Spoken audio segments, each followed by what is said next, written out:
নমস্কার বন্ধুরা, আমি সুমন ব্যাঙ্গালোর থেকে বলছি। আজকের এই ভিডিওতে আলোচনা করব যে কমার্স ব্যাকগ্রাউন্ডের যারা পড়াশুনো করেছেন তাদের কর্পোরেট চাকরিতে কি কি সুযোগ সুবিধা থাকতে পারে। এর আগে যে ভিডিওটি আমি করেছিলাম সেটা আর্টস গ্র্যাজুয়েটদের জন্য আমি বলেছিলাম যে তারা কি কি চাকরি পেতে পারে কর্পোরেট ওয়ার্ল্ডে। মোট 23 ধরনের চাকরির কথা আমি বলেছিলাম। যদি আপনি এখনও সেই ভিডিও না দেখে থাকেন তাহলে অনুরোধ করবো একবার গিয়ে দেখে নিতে। এটি তারই কন্টিনিউ একটি পার্ট, সেকেন্ড ভিডিও। আর আজকের বিষয় থাকবে যে কমার্স নিয়ে যারা পড়াশুনো করেছেন তারা কি কি চাকরি পেতে পারেন। আর্টসের ক্ষেত্রে যেগুলো বলেছিলাম সেগুলিও অনেকগুলি কমার্সের ছাত্রছাত্রীরাও পেতে পারেন, ফলে হয়তো যারা কমার্স নিয়ে পড়াশুনো করছেন তারাও ভিডিওটা দেখে নিলে আপনাদের সুবিধা হবে। আর এর আগে আমি ব্যাঙ্গালোরে চাকরি নিয়ে আরও 2টি ভিডিও করেছিলাম, তো আপনারা যদি এখনও না দেখে থাকেন অনুরোধ করব যে প্লে লিস্টে সেই ভিডিওগুলির লিঙ্ক দেওয়া আছে, কীভাবে চাকরির অ্যাপ্লাই করবেন, কী করে চাকরি খুঁজবেন, কী কী চাকরি হতে পারে, এই জাতীয় বেশ কয়েকটা ভিডিও করেছি, সেগুলোও দেখে নেবেন। আর যদি চ্যানেলে নতুন হয়ে থাকেন অনুরোধ করব সাবস্ক্রাইব করে দিতে, তাহলে এই জাতীয় ভিডিওর আপডেট আমি যখনই আপলোড করব আপনি পেয়ে যাবেন। কমার্সদের জন্যে প্রথমেই যেটা থাকছে, আর্টসদের জন্যও যেটা ছিল, সেলস মার্কেটিং। সেলস এবং মার্কেটিংয়ের চাকরি এটা যে কেউ পেতে পারেন এবং এর ডিম্যান্ড সব জায়গায় আছে। মানে পুরো ব্যাঙ্গালোর শুধু নয়, সমস্ত দেশে সমস্ত ইন্ডাস্ট্রিতে কিন্তু সেলস মার্কেটিংয়ের ডিম্যান্ড আছে এবং আপনি চাইলে এটা করতে পারেন। এটা ফ্রেশারদের ক্ষেত্রে সাধারণত যদি 2 বছর পর্যন্ত এক্সপিরিয়েন্স, মানে 0 থেকে 2 বছর হয়, 2.5-3 লাখ টাকা থাকে, তার সঙ্গে বোনাস থাকে। এবং এক্সপিরিয়েন্স যদি হয়, যদি 3 থেকে 8 বছর হয়, তাহলে যেটা বলেছিলাম প্রায় 4.5 থেকে 70 লাখ টাকা, 80 লাখ টাকা পর্যন্তও যেতে পারে এবং তার উপরে বোনাস থাকে। তো আপনার যে স্কিল, সেলসের যে স্কিল, তারপরে নির্ভর করে আপনার এই সুযোগটি বা চাকরিটি আপনি পেতে পারেন এবং সেই অনুযায়ী আয় করতে পারেন। যারা বিক্রি করতে পারেন যে কোনো জিনিস, তাদের ক্ষেত্রে কিন্তু এটা খুব ভালো একটা প্রফেশন। নেক্সট চলে যাই যে বিজনেস ডেভেলপমেন্ট ম্যানেজার। প্রত্যেকটা কোম্পানির কিন্তু একটা বিজনেস ডেভেলপমেন্টের একটা টিম থাকে এবং তার জন্য তারা কিছু ম্যানেজার নিয়োগ করে যারা কিন্তু বিজনেসটা ডেভেলপ করে, বিজনেসটা বাড়ায়। এটা প্রতিটা কোম্পানির দরকার। এক্ষেত্রে আর্টসের ছেলেরাও আসতে পারে, কমার্স হলে আরও সুবিধা, কারণ তারা ব্যবসায়িক ব্যাপারগুলো বোঝে, তাদের পড়ানো হয় বিকম বা এইচএস দুটো লেভেলেই পড়ানো হয়। তো যার ফলে তারা কিন্তু এই চাকরিটা পেতে পারে। এটি একটি ভালো সুযোগ। আর এর ক্ষেত্রে বেতন হতে পারে 0 থেকে 4 বছর এক্সপিরিয়েন্স হলে 6 থেকে 7 লাখ টাকা। ম্যানেজমেন্ট কনসালট্যান্ট, এক্ষেত্রে MBA হলে ভালো হয়, তবে এটিও কিন্তু আপনারা যারা কমার্স নিয়ে পড়াশুনো করেছেন তারা কিন্তু পেতে পারেন। এনাদের কাজ থাকে ম্যানেজমেন্ট, যে কোনো কোম্পানির যারা থাকে তাদের কিছু সাহায্য করা, তাদের ডিসিশন নেওয়ায় সাহায্য করার জন্যে। এটা প্রত্যেকটা কোম্পানির নিজস্ব ধরন থাকে, সে অনুযায়ী তারা ট্রেনিং দিয়ে নেয়। আপনার যদি আগের থেকে কোনো এক্সপিরিয়েন্স থাকে সেক্ষেত্রে কিন্তু আপনারা এই চাকরিটা অ্যাপ্লাই করতে পারেন। এর বেতন হয়ে থাকে সাধারণত 5 থেকে 7 বছর যদি এক্সপিরিয়েন্স হয় 9 থেকে 12 লাখ টাকা। আমি আসলে আমার মোবাইলে এটা লিখে রেখেছি, সেটা দেখে দেখে বলছি, নাহলে ভুলে যেতে পারি তাই।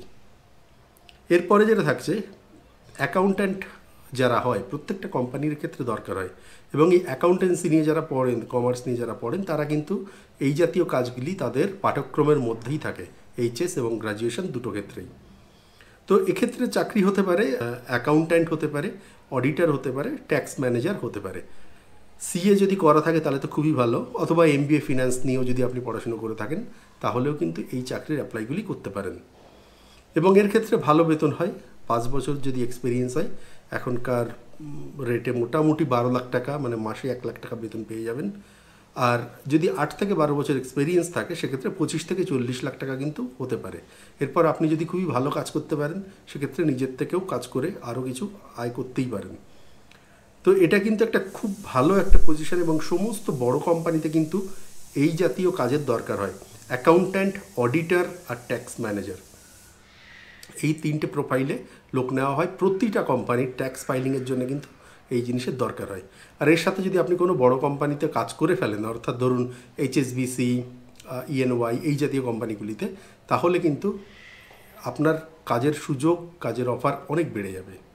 এরপরে যেটা হতে পারে ইনভেস্টমেন্ট ব্যাংকিং। এইটা কিন্তু একটা খুব ভালো একটা প্রোফাইল, ইনভেস্টমেন্ট ম্যানেজার তো বা ইনভেস্টমেন্ট ব্যাংকার।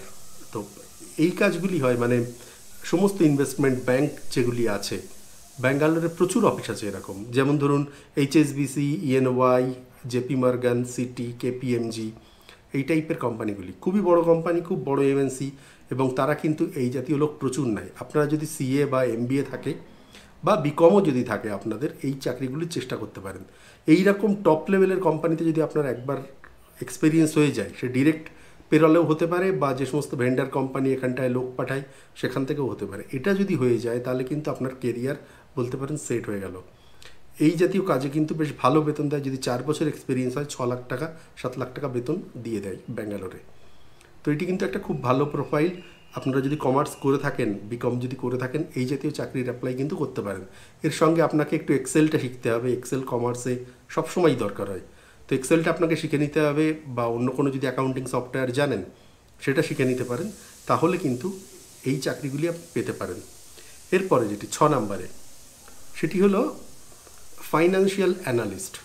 ফাইন্যান্সিয়াল অ্যানালিস্ট বা ফিন্যান্স অ্যানালিস্ট, এনাদের কাছ থেকে যে সমস্ত ফাইন্যান্সিয়াল ফিগারগুলো থাকে, সেই ফাইন্যান্সিয়াল ফিগারগুলো থেকে তার থেকে যে অ্যানালিসিস করে রিপোর্ট জেনারেট করা, এই কাজটি করবার জন্য এই অ্যানালিস্টের দরকার হয়।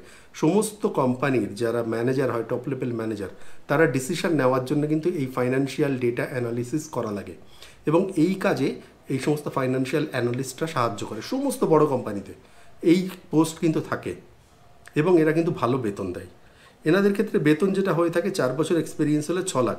আচ্ছা, আমি যেটা বলছিলাম ইনভেস্টমেন্ট ব্যাংকার, সেক্ষেত্রে 5 থেকে 7 বছর যদি এক্সপিরিয়েন্স হয় তাহলে কিন্তু 9 থেকে 13 লাখ টাকা বেতন হতে পারে।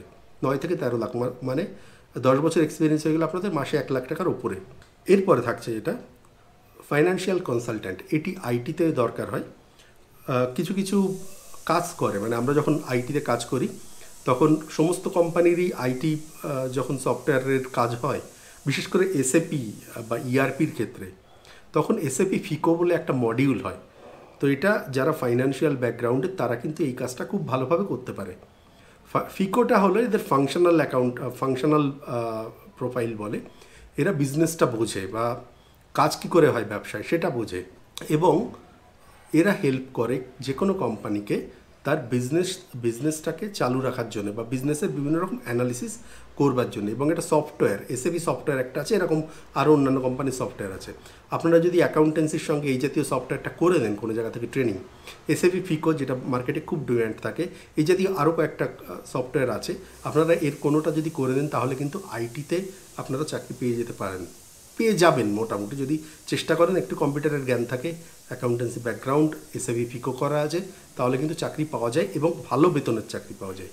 সো যদি 4 থেকে 9 বছর এক্সপিরিয়েন্স হয়, আনুমানিক 8 থেকে 18 লাখ টাকা, মানে মাসে 1.5 লাখ টাকা পর্যন্ত কিন্তু চাকরি আপনি আশা করতে পারেন, চাকরিতে বেতন। তো শুধু সরকারি চাকরি আমরা ভাবি, কিন্তু বেসরকারিতেও কিন্তু এরকম বেতন পাওয়া যায়।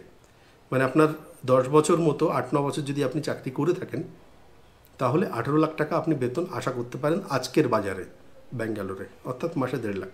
তো এই 7টি যে প্রোফাইলগুলি বললাম, এর বাইরে আরেকটি হয়, আপনারা কমার্স নিয়ে পড়ে তারপরে গত ভিডিওটা একটু দেখে নিন, আইটির যে এক্সপিরিয়েন্স বা সার্টিফিকেশান বা ট্রেনিংগুলি নেওয়ার দরকার সেগুলি যদি করে নিন, তাহলে কিন্তু আপনি আরও ভালো বা আইটিতে চাকরি পেয়ে যেতে পারেন, এবং সেক্ষেত্রে কিন্তু বেতন ভালো পর্যায়ে যেতে পারে। এবং আপনি যদি একবার আইটিতে এসে পড়েন, তারপরে কিন্তু আপনি আইটির যে সফটওয়্যার ম্যানেজার যারা হয় সে সমস্ত পজিশনেও আসতে পারেন। ইনফ্যাক্ট আমি দেখেছি আমাদেরই কিছু কলিগ আছে যারা কিন্তু বিকম নিয়ে পাশ করে তারপরে সফটওয়্যারে কোনোভাবে কাজকর্ম করে এখন ম্যানেজার পোস্টে আছে, খুব ভালো মাইনে পায়, এবং তারা কিন্তু কাজটা করছে, কোনো অসুবিধা হয় না। ফলে কমার্স নিয়ে পড়াশুনো করলে এই যে কাজগুলি বললাম, এইগুলি কিন্তু আপনারা পেতে পারেন। এক ঝলকে দেখিয়ে দিই সমস্ত কাজগুলি স্ক্রিনে, যে আপনাদের কী কী পজিশন হতে পারে। তো আশা করি এই ভিডিওটি যারা কমার্স নিয়ে পড়াশুনো করেছেন তাদের কাজে লাগবে। আজকে আর ভিডিও আর লম্বা করব না। এরপরে তৃতীয় পর্ব যে ভিডিও করব সেখানে আমি সায়েন্সের ছাত্রদের কী কাজের সুযোগ হতে পারে সেটি নিয়ে আলোচনা করব। অর্থাৎ গত ভিডিও পর্ব 1-এ ছিল, পার্ট 1-এ ছিল আর্টসদের জন্যে, আজকে কমার্সের জন্যে, এবং এরপরে সায়েন্সদের জন্যে। আশা করি ভিডিওগুলি আপনাদের কাজে লাগবে। আর যদি মনে হয় ভিডিওগুলি ইনফরমেটিভ, তাহলে অনুরোধ করবো একটা লাইক করবার জন্যে, এবং কোনো প্রশ্ন থাকলে কমেন্টে লিখে জানাবেন। ভালো লাগলে বন্ধুদের সঙ্গে শেয়ার করবেন, বা যাদের কাজে লাগতে পারে তাদের সঙ্গে শেয়ার করবেন। আর চ্যানেলে নতুন হলে আবারও রিকোয়েস্ট করবো একবার সাবস্ক্রাইব করে নিতে, তাহলে চ্যানেলটারও গ্রো হবে, ভিডিওগুলোও গুগল থেকে বা ইউটিউব থেকে অন্যান্যদের কাছে ছড়িয়ে দেবে। তো চলুন, আজকের ভিডিও লম্বা করছি না, এখানেই শেষ করছি। ভালো থাকবেন। ভিডিও দেখার জন্য আপনাকে অশেষ ধন্যবাদ। আপনার দিন শুভ হোক। নমস্কার।